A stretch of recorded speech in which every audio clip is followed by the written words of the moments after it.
semuanya sekali lagi shalom. Shalom.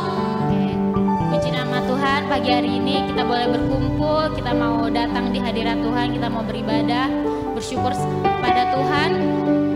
Sebelum kita memulai ibadah kita, mari kita satukan hati kita untuk berdoa. Tuhan Yesus yang baik, terima kasih Tuhan untuk kebaikan-Mu Tuhan di sepanjang hidup kami Tuhan. Kami bersyukur Tuhan atas segala sesuatu yang telah Engkau kerjakan di hidup kami Tuhan.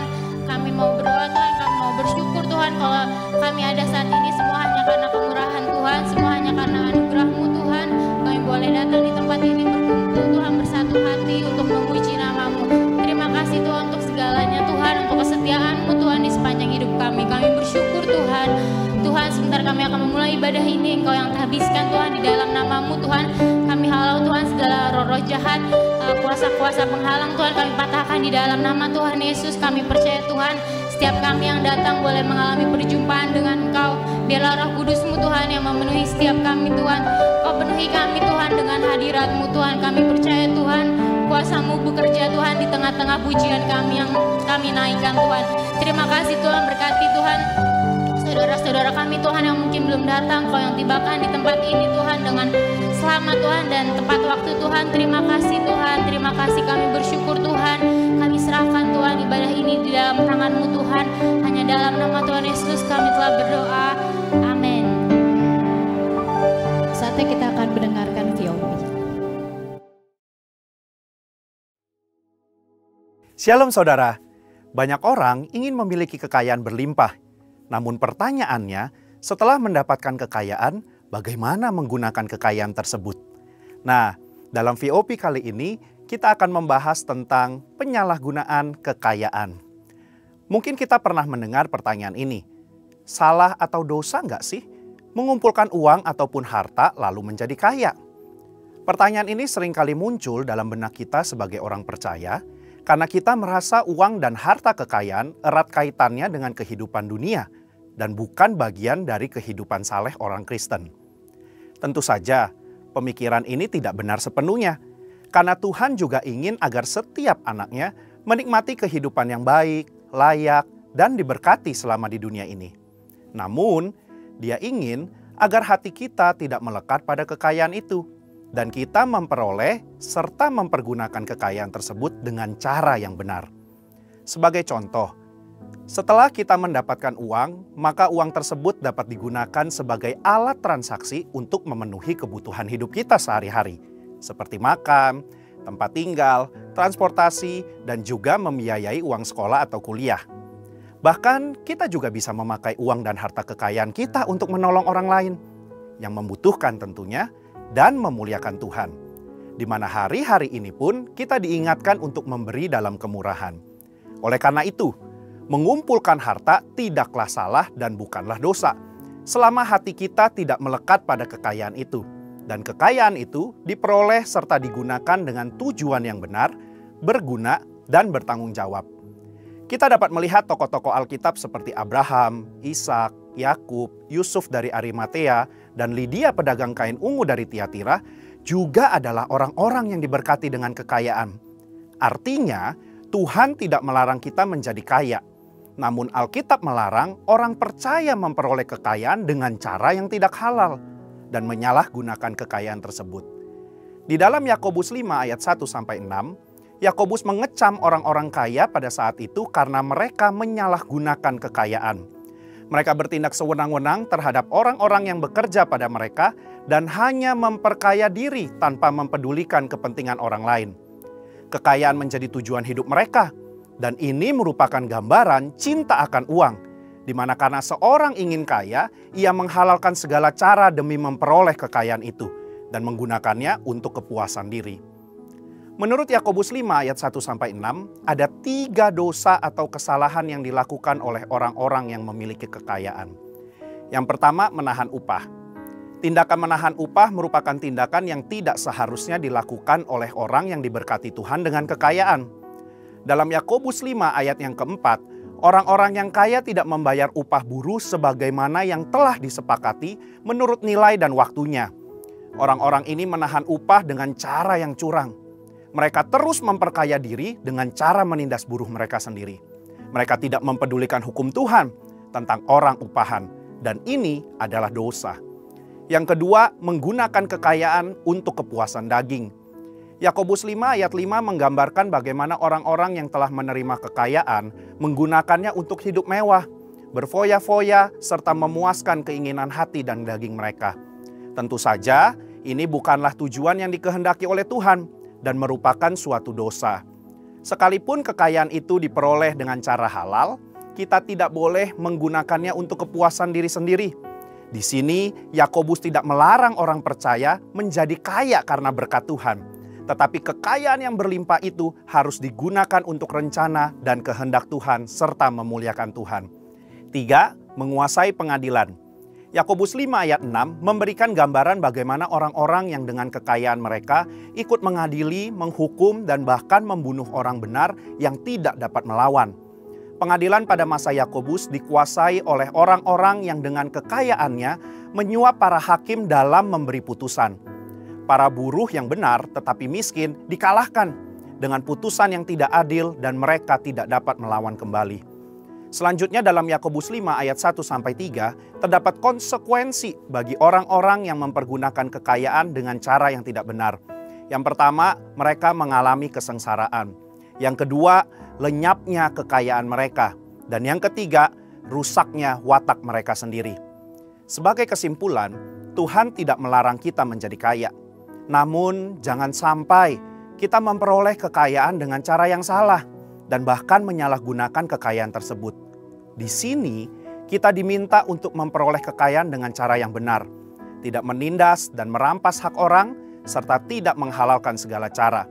Setelah kita mendapatkan kekayaan tersebut, marilah kita pergunakan untuk memberi dengan murah hati kepada sesama dan memuliakan Tuhan, bukan untuk kepentingan diri sendiri.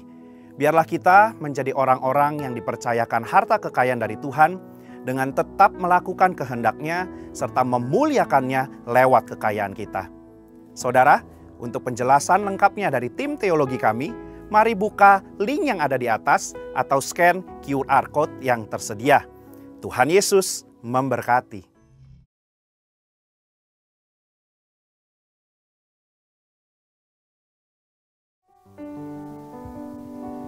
Shalom Bapak Ibu Saudara, mari kita sama-sama bangkit berdiri, kita mendeklarasikan Pentakosta ketiga.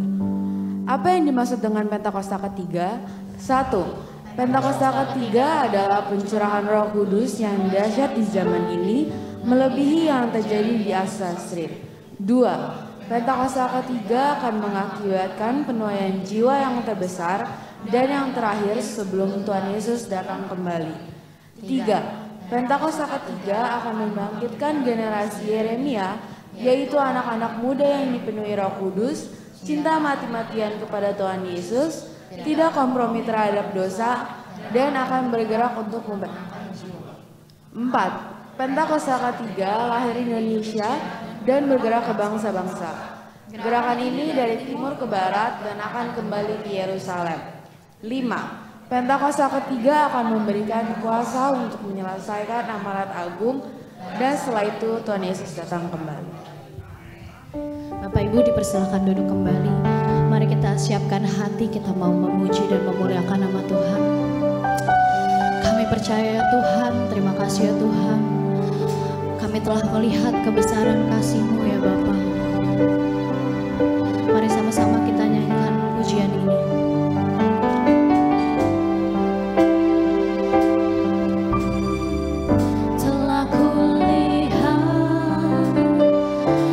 Kasih-Mu,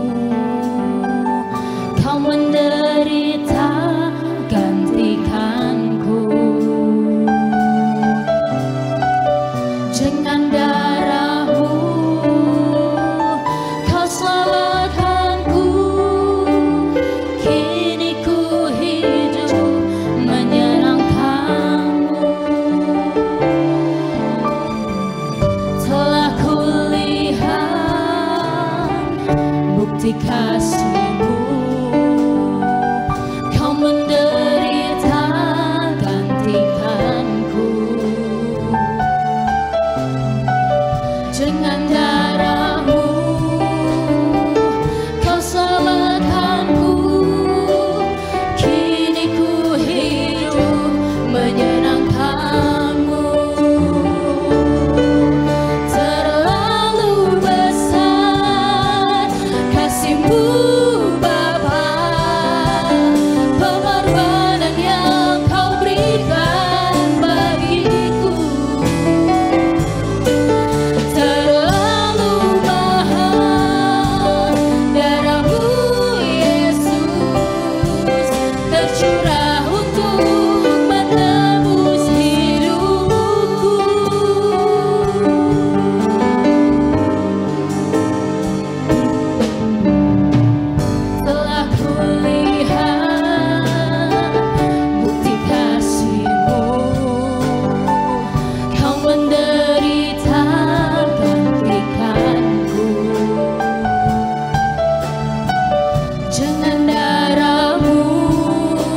berlalu ya Tuhan, namun Engkau tak pernah ingkar janji ya Tuhan.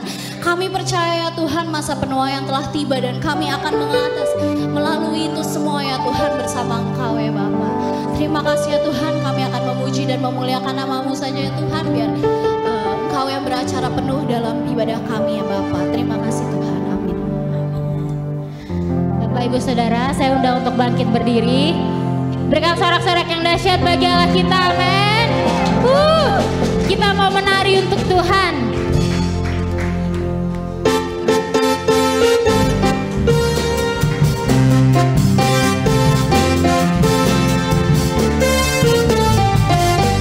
Semuanya akan berlalu, tapi cintanya Tuhan tetap ada dalam diri kita, amin.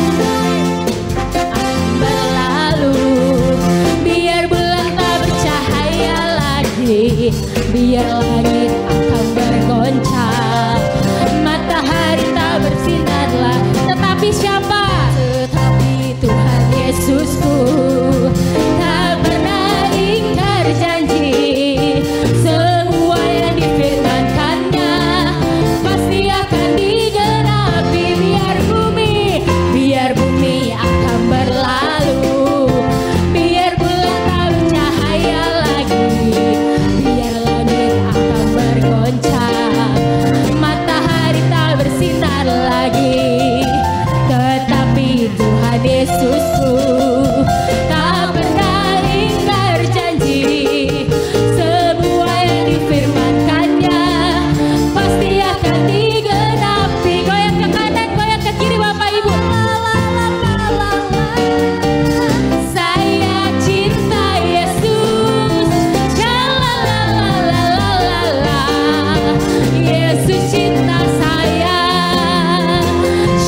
kembali dalam hadirat Tuhan.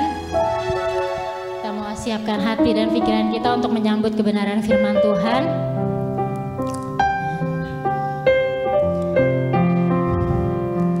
Biar kita tetap menyatakan bahwa yang setia di dalam hidup ini hanya Tuhan Yesus. Dia yang tak pernah meninggalkan kita sedetik pun. Dia yang selalu memberikan penghiburan yang kita butuhkan.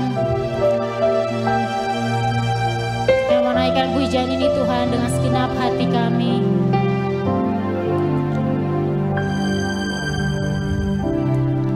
Kau yang selalu mengasihiku dengan kasih yang kekal, pengorbananmu membuatku merasa berharga di matamu. Kau yang selalu menyayangiku dengan kasih yang sungguh, kehadiranmu membuatku mengerti arti kehidupanku. Kau Tuhan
Dia mengasihi kita.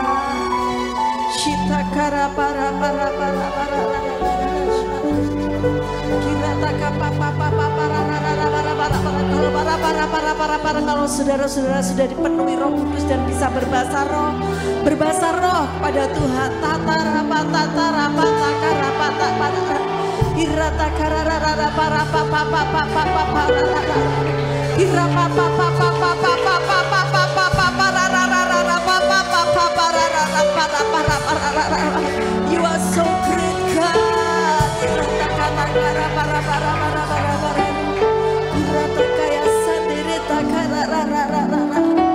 Haleluya, haleluya, haleluya.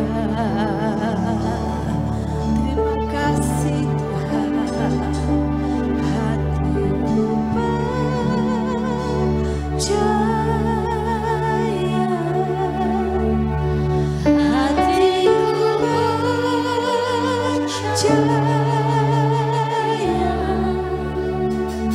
Hatiku percaya.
It's okay. It's to say, so easy to believe in you, Lord. Tapi pada saat segala sesuatu seperti nggak ada jalan keluar, sepertinya kami nggak bisa melakukan apa-apa. Tapi kami tak percaya kepadamu, itulah iman. Dan Tuhan sedang mencari orang yang punya iman di bumi ini. Kalau semuanya oke, itu bukan iman. Tapi iman adalah di masa sukar engkau, kita, saya tetap percaya. Ora papa parata karata kaparata kapa papa parata kata kapata kapa parata kapa papa papa papa papa papa para papa papa papa papa para rara papa papa papa para rara para papa papa papa para rara papa papa para rara papa papa para para sikara para gurra rara para sadara para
berganti di dalam hidup kami, dan memang selama kami masih hidup di dunia ini musim-musim selalu berganti.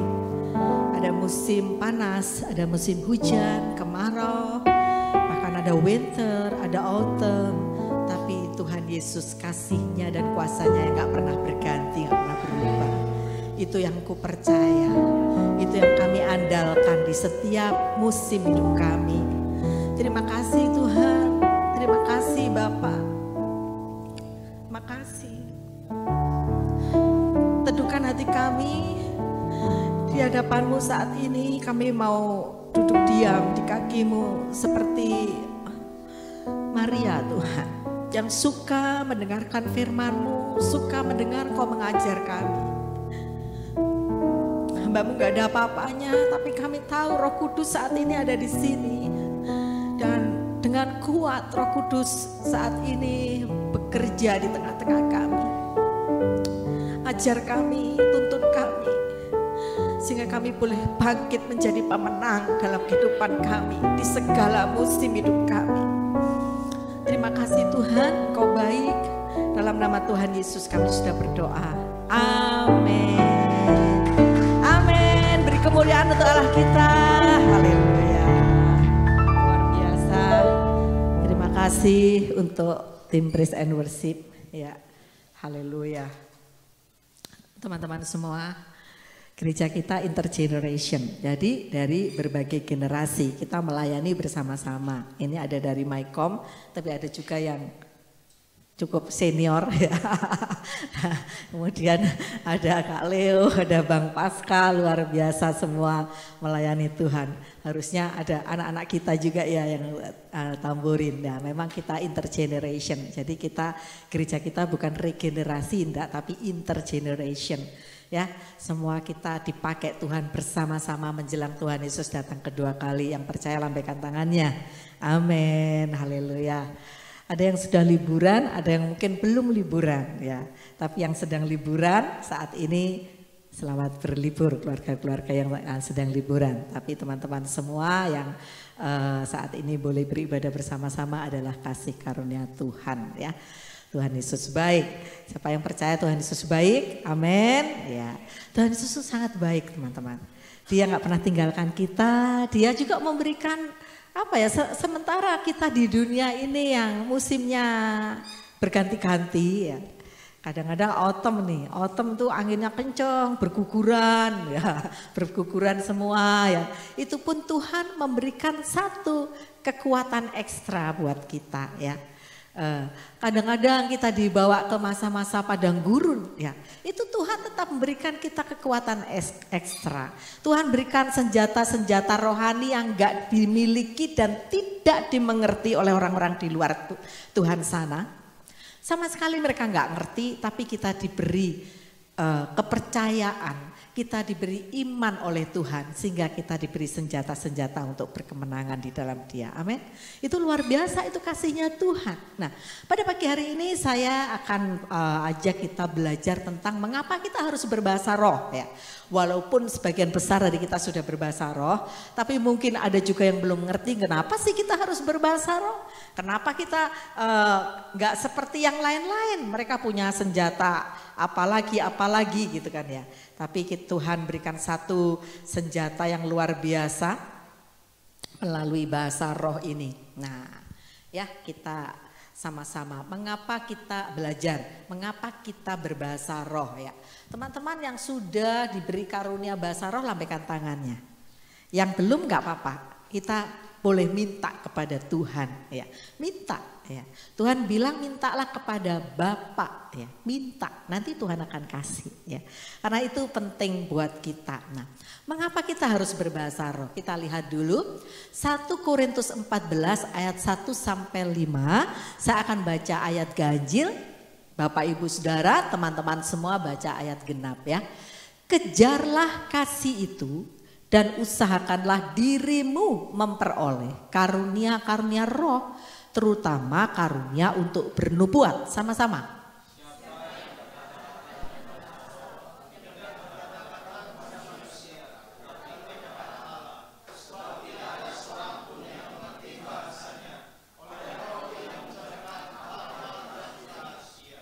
Tetapi siapa yang bernubuat, ia berkata-kata kepada manusia.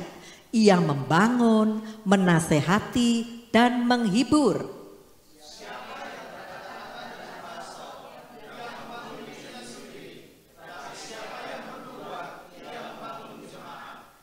Aku suka sama-sama supaya kamu semua berkata-kata dengan bahasa roh. Tetapi lebih daripada itu supaya kamu bernubuat.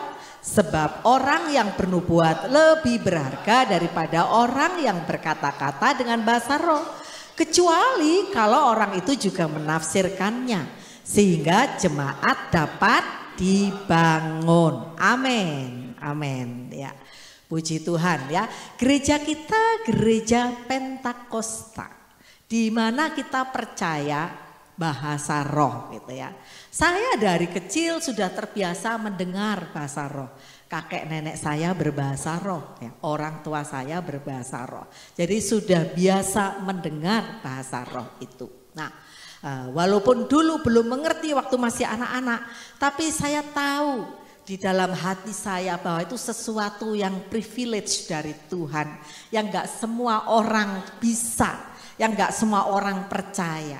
Dan saya tahu kalau saya lihat kakek nenek saya, ya kemudian orang tua saya, ayah ibu saya bisa berbahasa roh, itu saya tahu itu sesuatu yang dari Tuhan gitu ya. Seperti itu. Nah, kita anak Tuhan juga berpikiran seperti itu.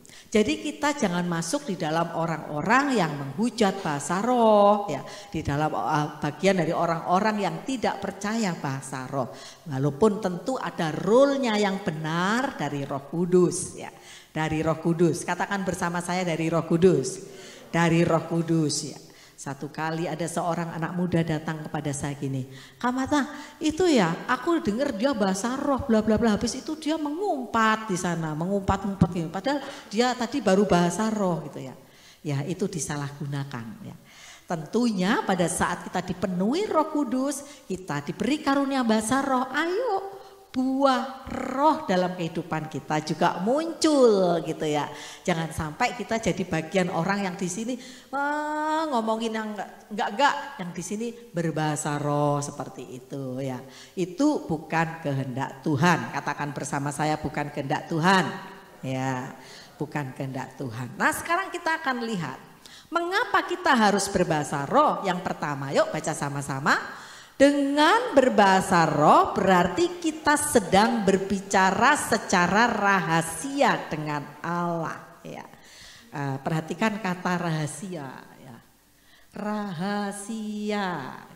Kalau rahasia itu sesuatu yang tidak dimengerti oleh sembarang orang. Hanya circle tertentu yang mengerti. Biasanya kan seperti itu, namanya rahasia. Saya waktu masih anak muda, di sini juga ada kakak saya ya. Kita besar di Blitar. Blitar itu satu kota kecil di Jawa Timur yang unik ya. Kota kecil tapi di situ lahir pemimpin-pemimpin besar ya. Lahir pemimpin-pemimpin besar di situ ya, di Blitar itu. Teman-teman semua. Kotanya unik. Nah, kota Blitar itu berbatasan dengan kota Malang. Yang herannya bahasa Blitar itu yang berbatasan dengan Malang. Kami kalau ke Malang kurang lebih hanya 1 jam saja ke kota Malang. Nah, itu herannya bahasa Blitar itu cenderung seperti bahasa Jawa Tengah. Tapi Malang sudah lain lagi logat dan dialeknya. Ada orang Malang di sini, halo. Ya, ada Arema di sini, Arek Malang ya. Itu dialeknya sudah beda. Jadi unik banget Blitar ini ya. Malang tuh sudah hampir-hampir kayak Surabaya begitu, Arek apa semua gitulah. Tapi orang Blitar enggak. Orang Blitar masih ngomongnya bocah kayak orang Jawa Tengah gitu ya. Bahasanya mendekati sana. Nah, waktu saya lulus SMP, teman-teman saya banyak yang melanjutkan di Malang ya. Teman-teman saya itu ya, terutama yang pinter-pinter tuh melanjutkan di Waing ya. Waing itu Santo Yosep ya. Itu sekolah cukup bagus di Malang gitu ya. Favorit, kemudian dia melanjutkan di banyak sekali deh waktu itu yang SMA negerinya yang terkenal zaman saya itu SMA 3. SMA 3 Malang terkenal, keren banget, maju banget juga ya. Nah, seperti itu. banyak yang melanjutkan sekolah SMA di sana. Sedang saya tetap di Blitar gitu ya. Saya keluar dari Blitar tuh baru setelah lulus SMA, kuliah harus ke kota lain karena nggak ada perguruan tinggi di kota kecil itu. Nah seperti itu. Nah teman-teman saya waktu pulang itu mereka bisa bahasa prokem-prokem begitu. Ada yang sempat menikmati bahasa prokem-prokem, bahasa rahasia gitu ya. Kalau orang Malang tuh punya itu. Ternyata bahasanya dibalik-balik sampai sekarang masih digunakan. Dan mereka bangga sekali ngomong dengan saya sampai melongo gitu. Kamu ngomong apa? Aku gak ngerti gitu ya. Jadi mereka bisa bilang kera ngalam, itu artinya arek Malang gitu ya. Sampai sekarang kan masih gitu, dibalik-balik bahasa, pokoknya punya bahasa-bahasa rahasia. Nah, namun satu kali kalau naik motor nih ketahuan nih belum punya SIM, jangan dituru ya. Ada silup-silup, oh ternyata silup tuh polisi gitu ya. Pokoknya dibalik-balik, biar pokoknya bahasa rahasianya anak-anak muda di sana. Dan rupanya sampai sekarang deh kayaknya istilah kerang alam tuh tetap ada gitu ya sejak zaman kita dulu. Nah, seperti itu. Dan kita teman-teman yang pada sekolah di Malang tuh dengan bangganya membanggakan ke kami dan kami nggak ngerti ya mau ngomong apa kita gitu ya, seperti itu. Nah, bahasa rahasia itu tidak dimengerti oleh semua orang. Tadi kita lihat di sini ayat yang kedua. Siapa yang berkata-kata dengan bahasa roh tidak berkata-kata kepada manusia, tetapi kepada Allah. Sebab tidak ada seorang pun yang mengerti bahasanya. Oleh roh ia mengucapkan hal-hal yang rahasia. Jadi waktu kita berbahasa roh kita berbicara dengan Allah dengan bahasa-bahasa yang rahasia yang tidak dimengerti oleh manusia. Dan lebih-lebih tidak dimengerti oleh musuh kita. Kalau saya bilang musuh kita bukan darah dan daging. Bukan teman kita yang suka ngejelekin kita, itu bukan. Bukan pasangan kita yang gak memberi kita uang belanja, bukan. Ya, bukan anak-anak kita yang berontak. Musuh kita adalah iblis. Katakan bersama saya iblis. Iblis, jadi bukan teman, bukan tetangga ya. Wah ini tetangga yang suka julitin kita, musuh kita bukan. Teman yang suka julitin kita bukan, ya. Musuh kita iblis, gitu ya. Nah, pada saat kita mengucapkan bahasa yang rahasia tadi, musuh kita iblis tidak tahu. Teman-teman, jadi iblis musuh kita tidak akan mengerti waktu kita berbahasa roh. Ayolah bangga gunakan karena dia tidak mengerti. Tapi ada satu gunanya, ada satu manfaat buat roh kita, buat kehidupan kita. Suami saya Pak Haryo sudah kenal? Yang belum kenal nanti saya kenalkan ya. Suami saya Pak Haryo itu asalnya masa kecilnya di kota Batang ya. Batang tuh kota kecil dekat Pekalongan ya. Nah, kalau teman-teman jalan ke Semarang tuh ngelewatin ya. Ada Pekalongan kemudian Batang ya. Hampir gandeng kotanya, kota Batang. Nah, di Batang dulu ada bahasa Sinjap. Bahasa Sinjap ini dulu hanya dipakai warga asli Batang kota. Nah fungsinya apa ini zaman dulu, sekarang kalau dipelajari bahasa Batang kayaknya hampir-hampir kalau sekarang yang umum ya bukan bahasa Sinjap ini hampir-hampir kayak Pemalang, Brebes itu logatnya hampir-hampir kayak gitu, beda lagi dengan Solo dan Jogja ya. Fungsinya ternyata bahasa Sinjap ini adalah bahasa rahasia agar tak bisa diendus oleh penjajah Belanda zaman dulu. Jadi warga kota itu punya bahasa sendiri namanya bahasa Sinjap. Seperti itu. Dan pasti itu menjadi satu kebanggaan kita ngomong begini nih orang penjajah nggak tahu maksudnya gitu ya. Jadi teman-teman waktu Indonesia dijajah itu kan ada persaingan ekonomi sebenarnya menurut saya penjajahan tuh lebih lebih menjurus ke perekonomian sebenarnya ya, dikuasai perekonomiannya ya. Hasil-hasil buminya beli dengan murah dan sebagainya ya, rempah-rempah Indonesia yang kaya raya seperti itu ya. Jadi kalau dihitung-hitung sebenarnya ujung-ujungnya duit gitu ya, di perekonomian sebenarnya. Nah orang Batang itu punya bahasa Sinjap tadi sehingga nggak bisa dimengerti oleh musuh. Satu kali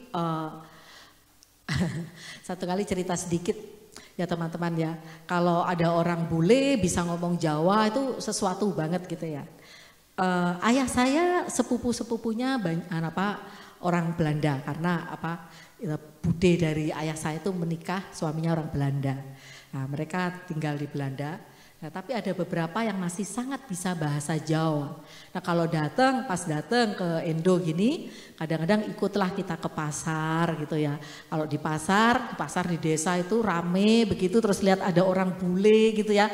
Itu biar itu bule manapun pasti dibilang Londo gitu ya. Bilang Belanda gitu ya. Tapi kebetulan memang dia Belanda gitu ya. Makanya ada channel Londo Kampung itu padahal dia orang Australia gitu. Bilang Londo Kampung. Ya itu Londo itu ya orang-orang jualan di pasar itu.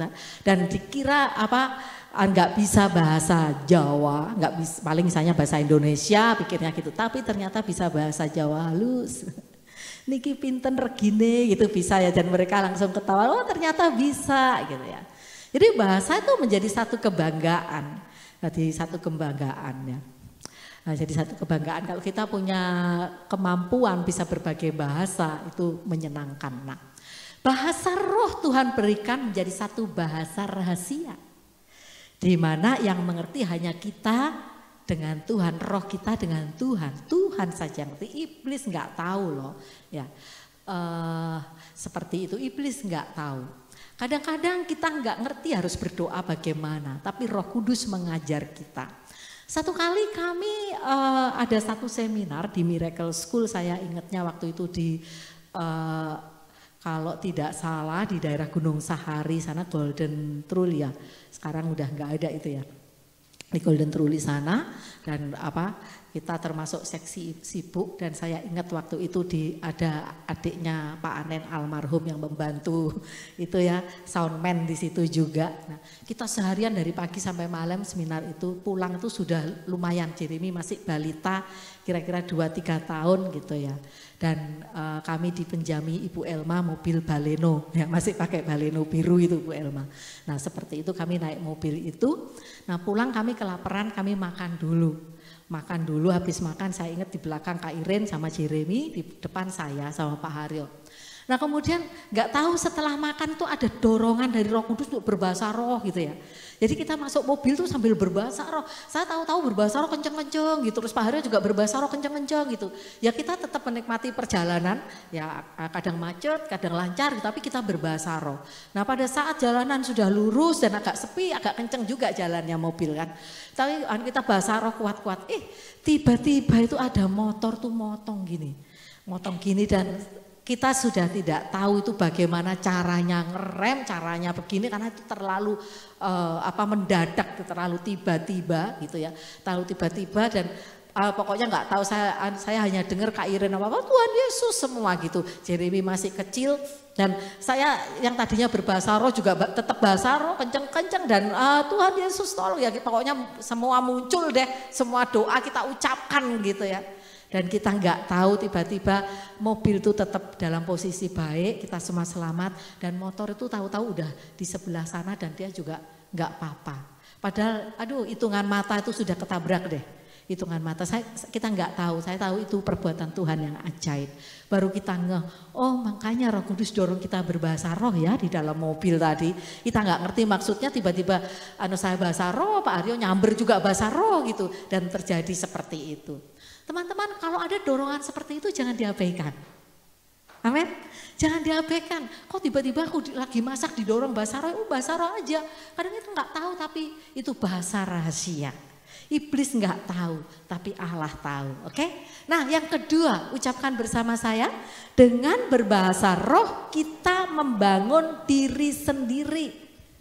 Halo, diri kita ini harus dibangun imannya setiap hari. Kita ini sebenarnya orang yang lemah, betul? Lemah banget. Dengar berita gini aja takut, baca itu takut, baca ini ngeri kan gitu ya. Seperti itu. Ya, dengar seperti itu. Kita bukan orang yang kuat. Kita ini mindset kita itu begitu mudah diombang-ambingkan oleh hal-hal yang negatif. Kita dengar, di sana ada anak begini dibully, itu aja sudah ngeri-ngeri. Kita dengar, itu ada orang dibegal, ngeri-ngeri. Ya, satu kali anak-anak saya naik sepeda, dijamret itu pulang saya cerita itu saya sudah lemes, badan saya udah rasanya sudah seperti itu gitu ya. Nah itu kalau mereka jalan lagi saya selalu pesan-pesan jangan sepedaan di tempat yang sepi-sepi ya, yang rame saya bilang gitu. Yang rame yang sana Transera sana itu pakai di BKT yang gak sepi-sepi sana. Seperti itu. Jangan lagi gitu ya. Itu udah seperti itu ya. Nanti kalau ada yang mau bawa motor juga, jangan ngebut-ngebut ya, jangan gini-gini ya. Dulu ada anak rohani saya bilang gini, saya pesenin gini, kamu kalau naik motor jangan ngebut-ngebut ya gitu. Iya kak bilang gitu. Terus habis itu datang mamanya seperti saya, mamanya juga ini, kamu tadi jalan berapa? Aduh ma, becak aja nggak saya selip, sampai dia ngomong begitu. Beca aja nggak saya selip mah, itu saking semua Kak Marta pesen, mama pesen katanya gitu. Nah, karena apa seperti itu? Karena kita ini sebenarnya orang yang lemah. Kita sangat mudah digocoh oleh iblis. Coba teman-teman dengar, oh ini resesi ekonomi itu kan sudah mulai mikir entar gimana ya, entar gimana. Walaupun kita nggak sampai stres teman-teman, tapi pasti terlintas. Nah. Oleh karena itu Tuhan ajarkan ayo bangun dong dirimu sendiri. Dengan apa? Dengan berbahasa roh. Ya, ayat yang keempat mengatakan begini. Siapa berkata-kata dengan bahasa roh? Ia membangun dirinya sendiri. Jadi kita ini dibangun imannya. Dibangun imannya seperti itu. Membangun diri sendiri dengan apa? Berbahasa roh. Nah. Ya. Di dalam Roma 8 ayat 26, ayo kita baca sama-sama 1, 2, 3. Demikian juga roh membantu kita dalam kelemahan kita. Sebab kita tidak tahu bagaimana sebenarnya harus berdoa, tetapi roh sendiri berdoa untuk kita kepada Allah dengan keluhan-keluhan yang tidak terucapkan. Kadang-kadang nggak tahu mau bicara apa lagi, mau berdoa apa lagi. Dan Roh Kudus itu membantu kita dengan bahasa roh tadi. Jadi waktu kita berbahasa roh itu membangun diri kita sendiri gitu ya. Membangun iman kita, membangun kekuatan roh kita itu salah satu cara. Nah, kita perlu berbahasa roh sesering mungkin. Karena kita sebenarnya sangat lemah. Roh Kudus ingin menguatkan dan membangun kita. Oleh karena itu Rasul Paulus bilang, aku berbahasa roh lebih dari kalian semua.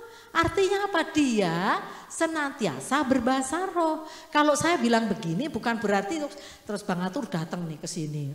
Terus saya bukakan pintu. Kira enggak. Bukan untuk ngobrol dengan orang. Bukan katanya suruh bahasa roh terus. Bukan untuk ngobrol dengan orang. Berbicara dengan roh Allah. Bukan seperti itu ya. Kita berbahasa roh untuk berbicara dengan Allah. Nanti Bang Atur nggak ngerti lah. Ini Ibu Marta ngomong apa gitu kan. Nggak ngerti jadinya ya. Oke, jadi kita perlu berbahasa roh sesering mungkin itu berbicara dengan Allah ya saudara-saudara untuk menguatkan dan membangun kita. Nah yang ketiga sama-sama dengan berbahasa roh kita membangun jemaat atau orang lain ya. Ada bagian tadi di ayat yang kelima, perhatikan di sini. Aku suka supaya kamu semua berkata-kata dengan bahasa roh. Ini Rasul Paulus yang mengatakan. Tetapi lebih daripada itu supaya kamu bernubuat. Sebab orang yang bernubuat lebih berharga daripada orang yang berkata-kata dengan bahasa roh. Kecuali kalau orang itu juga menafsirkannya. Katakan bersama saya menafsirkannya. Menafsirkannya sehingga jemaat dapat dibangun. Nah jadi kita perlu berdoa juga supaya ada satu penafsiran dari bahasa roh. Saya bilang tafsir ya. Tafsir. Bahasa Inggrisnya itu interpret, bukan translate. No. Ya. Kalau translate ya kira terjemahkan ini apa-apa gitu enggak. Kalau interpret itu menginterpretasikan atau mungkin bahasa Indonesianya ya tafsir itu ya, menafsirkan. Jadi keseluruhan artinya apa? Oh ini gitu. Nah, dan itu tidak selalu beda ya, teman-teman semua harus membedakan mana translate, mana interpret ya. Bukan translate ya, bukan translate tapi interpret, menginterpretasikan maksudnya ini ya.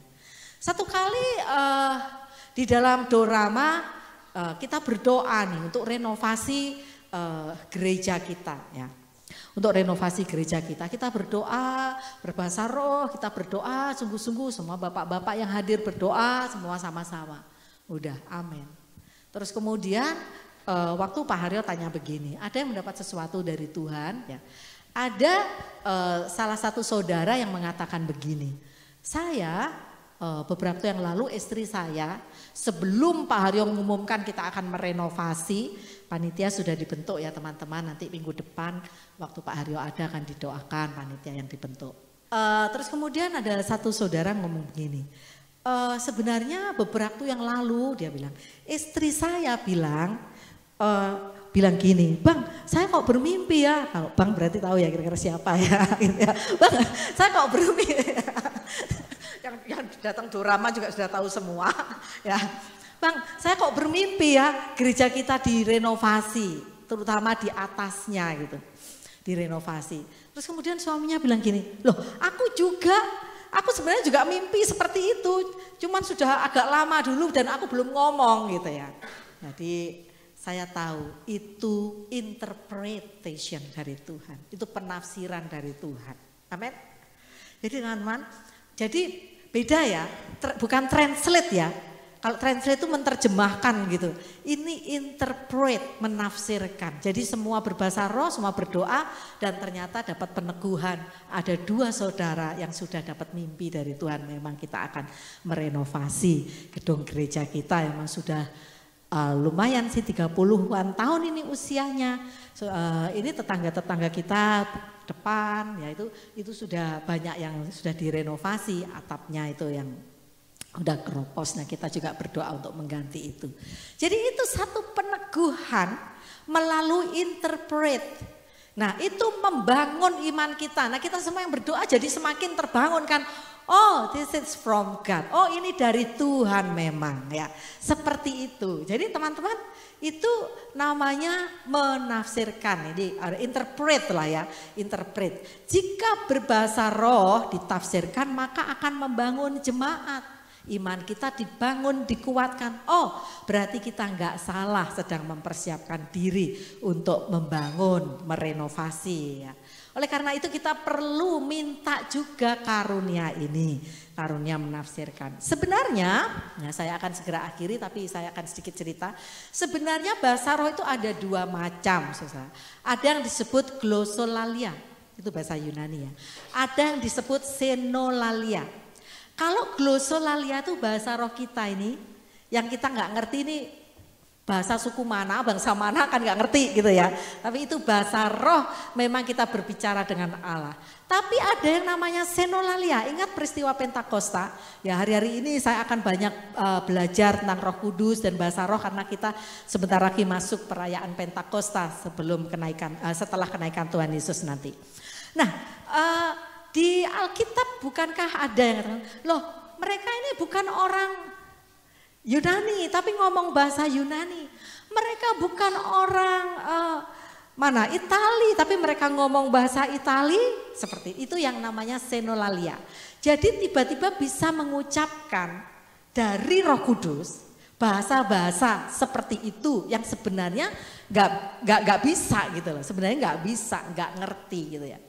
Saya ingat kesaksian dari Pastor William, itu namanya senolalia. Kalau bahasa roh kita yang sama-sama yang sering kita ucapkan itu glossolalia namanya ya. Di Alkitab kan ada itu di Kisah Para Rasul 2 ya. Teman-teman boleh baca di situ. Nah, Pastor William itu pernah kesaksian begini, satu kali beliau pelayanan dengan Pastor Niko di Amerika. Nah, waktu pelayanan beliau worship leader, Pastor Niko membagikan firman Tuhan. Waktu beliau memimpin penyembahan, wah itu hadirat Allah kuat, ya hadirat Allah kuat dan menurut beliau ya bahasa roh. Bahasa roh seperti biasanya yang glossolalia tadi, berbahasa roh dan saya dengan kuat dan banyak jiwa-jiwa dijamah oleh Tuhan. Nah, after ibadah selesai, tiba-tiba datang seorang wanita dan bilang gini, Pastor, you speak Spanish? Enggak, aku nggak bisa bahasa Spanyol, Pastor William bilang gitu ya. Kalau bahasa Inggris masih boleh, bisa. Tapi ibu ini bilang, wanita ini bilang, tapi tadi Pastor berbicara bahasa Spanish. waktu penyembahan itu, dan saya yang mengerti bahasa itu sangat dikuatkan. Seperti itu. Jadi begitu teman-teman, ayo kita semakin berdoa minta dipenuhi dengan karunia-karunia itu. Waktu saya masih kecil, mungkin kakak saya ingat ya, masih gitu ya, kita sering doa malam dengan keluarga itu.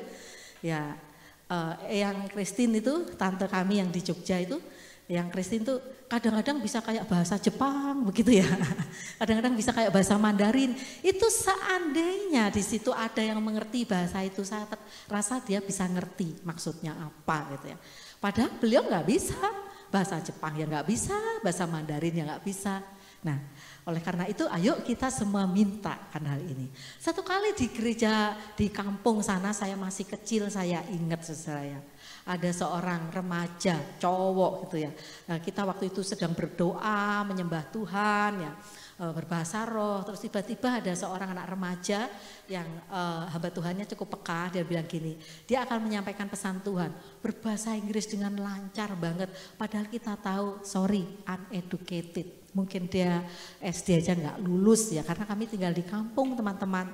Dan dia kerjaannya hanya cari rumput buat kambing atau sapi yang bukan punya dia, nyarikan punya orang. Jadi boro-boro bisa bahasa Inggris dengan baik. Bahasa Inggris dengan baik sekali. Dan kita yang mengerti bahasa Inggris menangkap, ini sungguh menguatkan jemaat. Kata-kata penghiburan dari Tuhan ya. Tapi kalau misalnya nanti, lah dia bahasa Inggris, dia bisa bahasa Inggris gitu ya. Belum tentu dari Roh Kudus dong, lah itu beda lagi ya. Itu nanti itu pelajaran berikutnya. Kita memang perlu kepekaan. Ayo pada saat kita dipenuhi Roh Kudus, keakuan kita ini nggak ada lagi gitu ya. Keakuan kita bukan menonjol, aku biar didengar nih, biar orang-orang dikuatkan, dihibur, nggak ada seperti itu. Ya biar izinkan Roh Kudus bekerja dengan caranya, dan kadang-kadang nggak bisa diatur menurut pikiran kita, bisa menurut Roh Kudus sepenuhnya, dan tapi tetap tertib ya, tapi tetap tertib. Teman-teman, yang revival terjadi di Esburi itu bukan orang-orang hebat, tapi hanya anak-anak muda mahasiswa yang rindu berdoa di situ. Dan dia nggak sekali itu berdoanya, setia setiap malam berdoa di situ. Dan tiba-tiba dilawat Tuhan sampai hari ini. Banyak orang datang merasakan api kegerakan Roh Kudus di sana. Dan sekarang sudah 30 kampus lebih yang dilawat oleh Tuhan. Ya, ayo kita rindukan itu. Ya, yang sudah dipenuhi bahasa Roh, aktifkan terus, itu bahasa itunya aktivasi. Kita harus aktivasi, jangan diem aja. Ada yang bilang gini, Kak aku dulu itu bisa bahasa roh, tapi sekarang kenapa enggak ya? Ya karena enggak pernah diaktifasi, enggak pernah diaktifkan. Pada saat ada kesempatan gini, ayo kita sama-sama berbahasa roh. Amin. Nah yang belum minta, ayo kita naikkan satu pujian yuk. Haleluya, Tuhan Yesus baik, Tuhan Yesus mengasihi kita. Ya, semua rindu dipenuhi Roh Kudus, amin. Haleluya, gunakan bahasa rahasia yang dari Tuhan ya. Gunakan, dan biar kita terus aktivasi sehingga roh kita kuat. Yang belum bisa, minta sama Tuhan. Biar rohmu bekerja di seluruh dunia. Tiada satu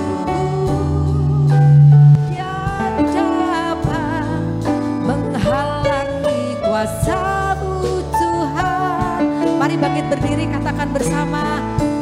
Bekerja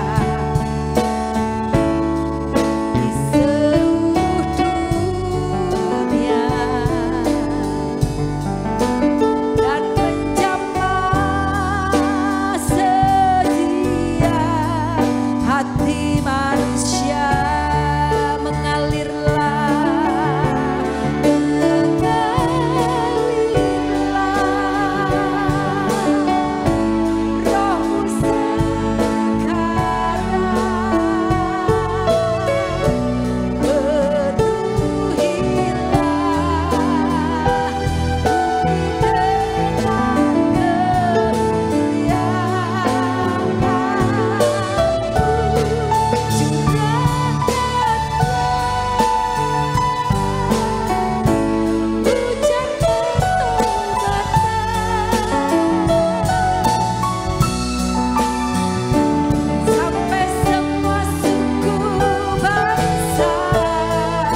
Indonesia.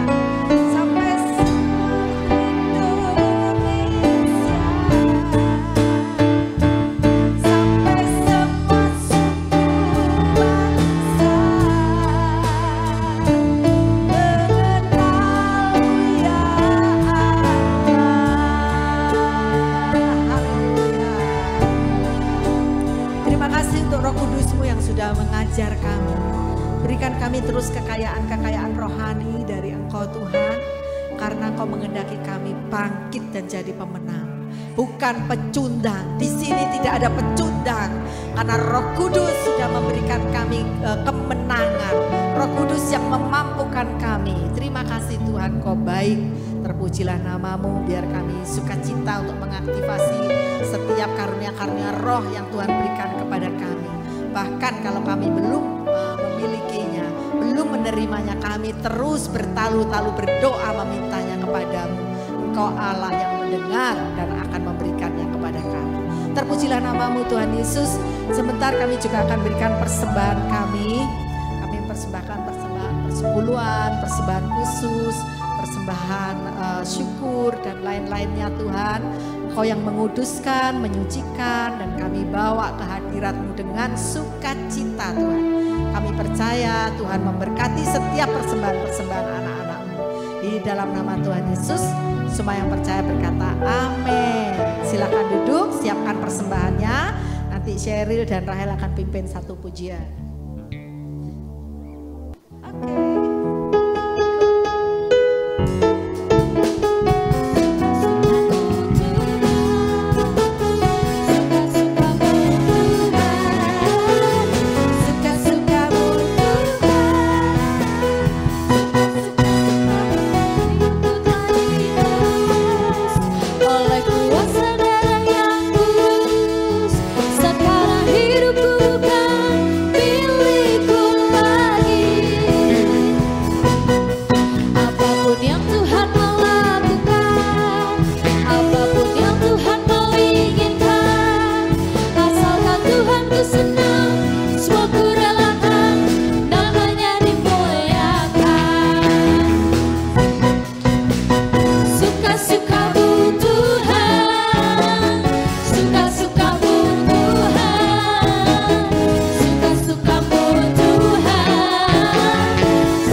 Berkati persembahan Bapak Ibu Saudara.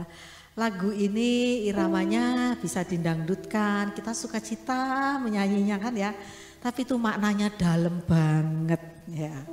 Saya kalau sedang mengkanseling saudara-saudara yang datang kepada saya dengan masalah yang bagi saya sangat-sangat berat. Secara manusia sudah gak ada jalan keluarnya secara manusia. Ya biasanya saya juga langsung bilang, ya kalau sudah begini suka-sukamu Tuhan deh gitu. Itu kata-kata itu memang ya saudara. Jadi ini memang kita goyang, senyum sana, senyum sini. Wah tapi ini maknanya dalam banget ya, sudah deh suka-sukamu Tuhan. Tapi waktu kita bilang suka-sukamu Tuhan jangan takut teman-teman. Karena dia bukan Bapak yang bawa pecutan, cambuk terus gitu, enggak. Dia Bapak yang memeluk kita, amin. Bapak yang sudah mati di kayu salib buat kita, dia justru akan memeluk kita. Sudah deh, kita harus berani berkata seperti Daud, lebih baik aku jatuh pada tangan Tuhan yang penuh kasih daripada aku dihukum manusia gitu ya. Seperti itu, walaupun setiap kesalahan ada konsekuensinya. Oleh karena itu kita hati-hati, kita minta hikmat bijaksana dari Roh Kudus. Oke. Teman-teman, jadi nanti minggu pertama akan dilayani oleh Kak Roy Stefanus Sebua ya, yang dulu pernah praktek di sini ya. Teman-teman pasti tahu itu nanti akan dilayani itu, dan mereka sebentar juga akan retreat bulan Juni nanti. Nah teman-teman dukung doa, semua dukung doa, nanti sebentar kita akan fellowship sekaligus meeting ya, persiapan-persiapan acara kita ya. untuk MyCom ini. Dukung doa. Ingat gereja kita intergeneration ya. Jadi semua di sini yang melayani dari anak-anak sampai generasi yang berikutnya ya. Seperti itu. Hanya kendalanya karena kemarin Kak Santi bilang anak-anak latihan apa enggak? Saya pikir liburan ya udah enggak usah latihan dulu. Liburan lebaran kemarin ya, mama-mamanya juga sedang liburan ngunjungin keluarga ya, sudah enggak latihan dulu. Jadi minggu depan mereka akan melayani tamburin. Terus kalau pas perjamuan kudus memang terus terang enggak bisa, tempatnya enggak ada karena ada meja perjamuan. Jadi waktu tidak ada meja perjamuan kudus anak-anak akan terlibat pelayanan. Jadi ingat gereja kita apa? Intergeneration, dari anak-anak sampai generasi yang senior, semua melayani Tuhan. Haleluya. Tepuk tangan dulu buat Tuhan Yesus ya. Dukung doa MyCom ya. MyCom, saya lihat mereka juga sudah janji iman itu di core timnya gitu ya. Saya Jeremy tanya, "Ma, aku janji imannya berapa?" "Kamu tanya Roh Kudus, bukan tanya Mama, berdoa." Gitu. Dan sudah ribut mau ditransfer ya, dia ambil dari uang tabungannya, silahkan pokok untuk kemuliaan Tuhan. Mamanya nggak larang. Saya akan sampaikan pengumuman hari ini Pak Haryo melayani di Miracle Service Bintaro ya teman-teman. Jadi nggak ada bersama kami, nggak ada bersama kita. Hari ini ibadah 1 kali ya, karena banyak teman-teman juga yang sedang liburan dan mungkin juga setelah ini masih ada acara-acara yang lain. Nggak apa-apa. Nanti sore pasti sudah diupload Bang Atur yang sedang di luar kota dan sebagainya tetap bisa mengikuti ibadah di channel YouTube kita. Nah terus kemudian doa pagi hari Selasa, hari Kamis dan hari Sabtu by Zoom hanya 1 jam, just 1 hour. Ayo yang liburan doa gitu ya.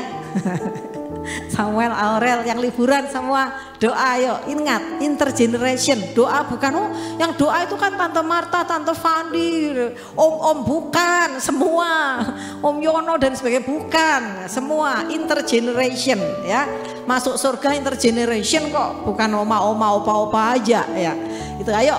Terus kemudian untuk besok Rabu ini hanya 1 kali dorama libur, 1 kali ini aja ya. Nextnya udah ada lagi ya, hanya 1 kali ya. Karena kami harus silaturahmi ke keluarga yang belum percaya Tuhan.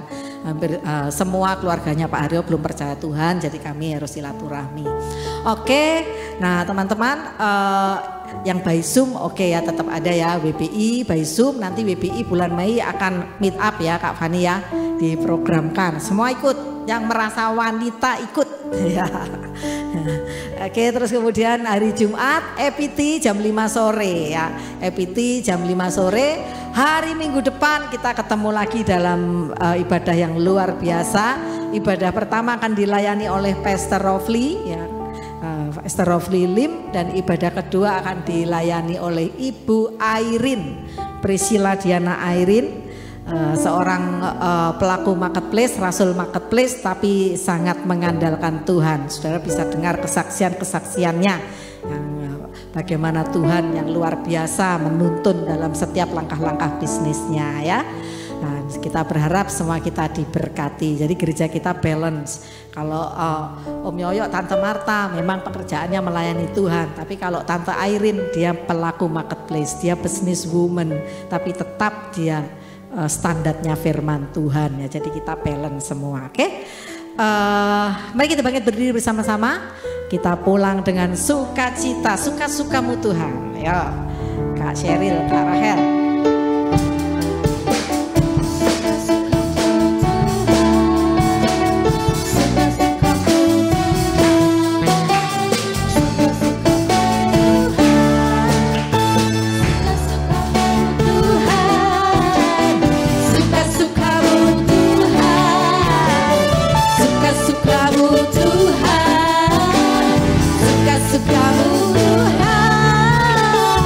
Suka-sukamu Tuhan,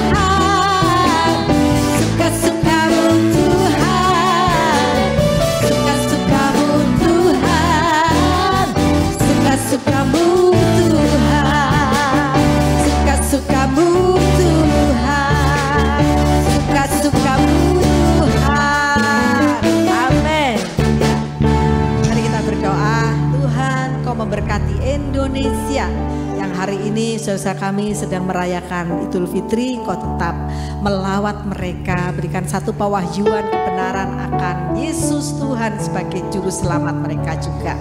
Terima kasih Bapa, masa-masa liburan Kau melindungi, menjagai supaya tidak ada kecelakaan, tidak ada kuasa-kuasa roh jahat yang bekerja, terutama keluarga-keluarga anak-anak-Mu Tuhan yang saat ini sedang berlibur, sedang berkunjung ke keluarganya. Engkau sertai dan berikan kami semua kesehatan di dalam Engkau. Selama masa-masa liburan ini kami tetap mengasihi Tuhan, kami tetap mengandalkan Tuhan, kami tetap berpegang teguh kepada firman Tuhan. Berkati semua anak-anak-Mu Tuhan yang sakit, Tuhan jamah, Tuhan beri kesembuhan di dalam nama Tuhan Yesus. Yang sedang mempersiapkan usaha baru, Tuhan Kau memberkati Tuhan.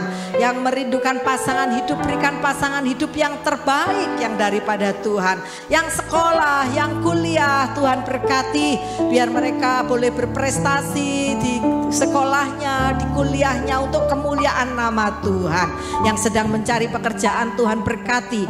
Yang bekerja, Tuhan berkati. Mari buka kedua tangan kita di hadapan Tuhan.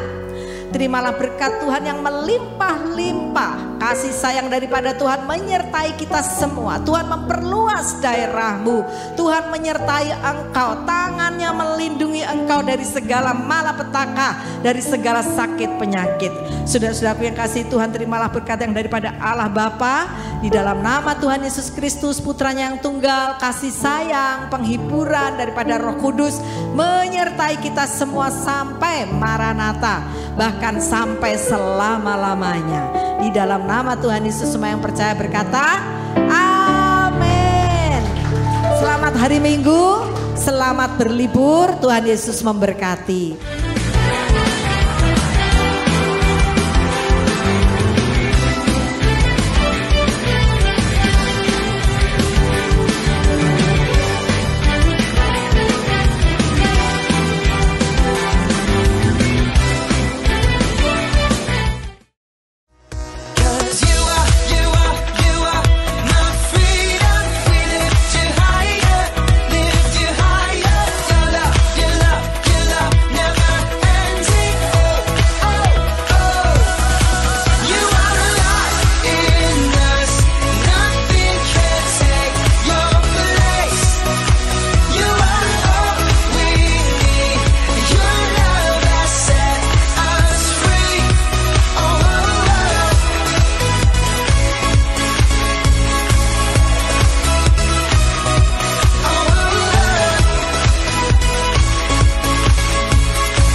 Night, let your love be the shine.